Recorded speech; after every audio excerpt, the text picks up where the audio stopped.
more sweet and delightful than that of a continual conversation with God. Only those that can comprehend it and who practice it and experience it. Yet I do not advise that you do this from that motive. It is not pleasure which we ought to seek in this exercise. Let us do it from a principle of love, because it is God's will for us. Were I a preacher, I would above all things preach the practice of the presence of God. Were I a director, I would advise all the world to do it. So necessary do I think it so. And it is so easy. Knew we but the want we have of the grace and assistance of God, we would never lose sight of Him. No, not even for a moment. We would never lose sight of Him, not even for a moment. Another letter that he wrote, he says, keep your mind strictly on the presence of God. Then, being accustomed to think of Him often, you will find it easy to keep your mind calm in the time of prayer. Practicing the presence of God continually, like a couple who is honeymooning. That's what the Apostle Paul is saying here. That women, men, within our life is called to be sacred, and to understand that we are called to live our life in a way that is sacred and holy to Him. The Apostle Paul goes on and says, not to be slanderers, not to be gossips. Now, sometimes I always think it interesting because we think that women can be the slanderers and the gossips. And some of you women have said to me before, well, my husband doesn't talk very much, or we don't talk about things. I know I shared this before, but 3 years ago when we built our house, I was amazed at how much talking the construction men did in the driveway. I kept wanting to say to them, I'm paying you to work, would you go back to work? But they like to stand, and I'm not talking about you, Rick, but others, They like to stand and just talk, just chit-chat, and I would learn things and gossip things and whatnot, and it's like, whoa.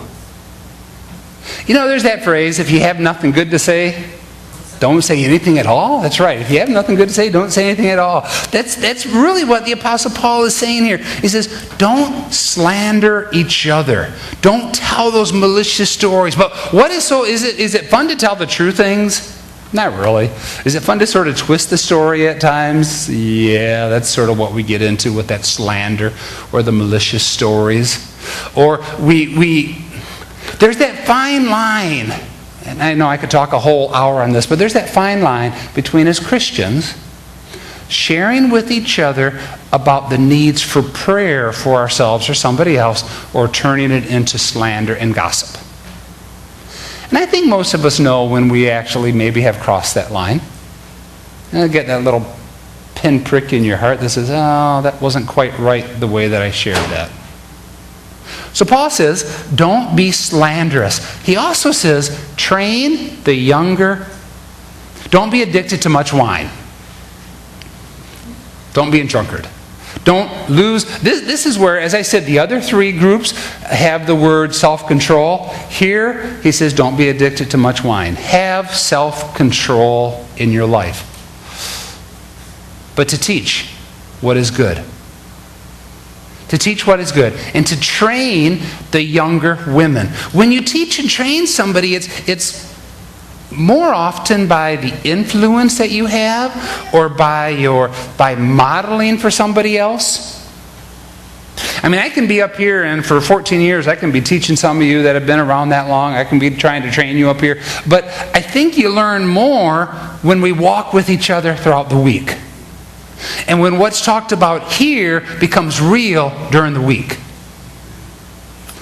There's one of the great Christian counselors. He's written a lot of books, and I studied a lot of his books on counseling. And recently he wrote a new book that talked about the fact that he's learned that his best counseling has taken place really not in the office, not in his church office, but when he meets people out for lunch and they just talk.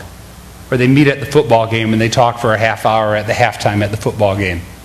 It's just life on the way of modeling and mentoring. So what is Paul saying here for you older women, even older men? We're called to mentor and train by influencing with our words and our actions.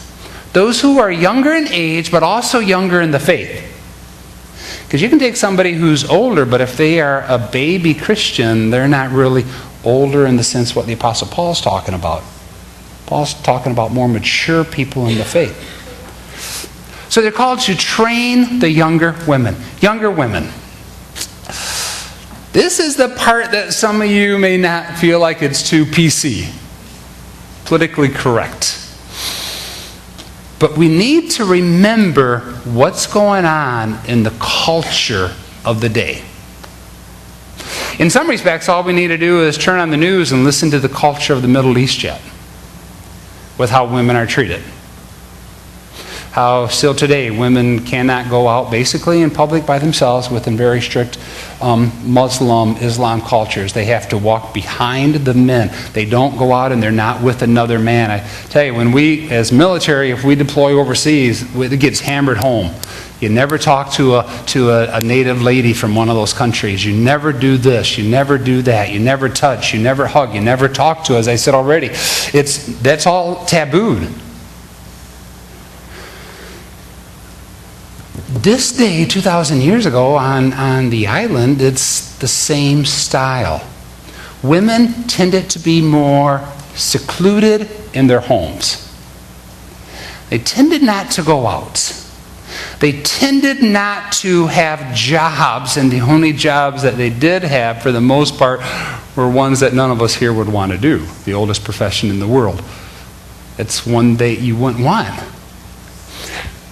That's why it's interesting, because the Apostle Paul talks about Lydia, the seller of purple, in the book of Acts. She's an older lady. And that it's such a sort of a big deal that she has her own profession. But it's believed she's an older lady at this point. So women weren't looked on very highly. Women were considered possessions to be used and abused. And Christianity shows up on the scene, and Christianity says all of humanity, whatever race you are, whatever gender you are, we are equal in God's eyes.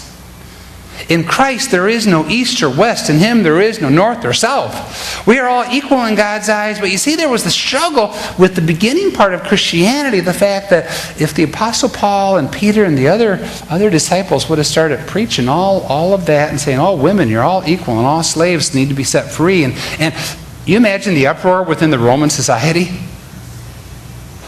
It just would have blew the top off, and Christianity would have been squelched. Because you got to know, Christianity in its infancy came underneath Judaism for the Roman government.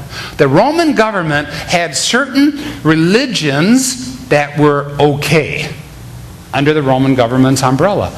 Judaism was one. Christianity was with Judaism underneath that umbrella. You following me with that?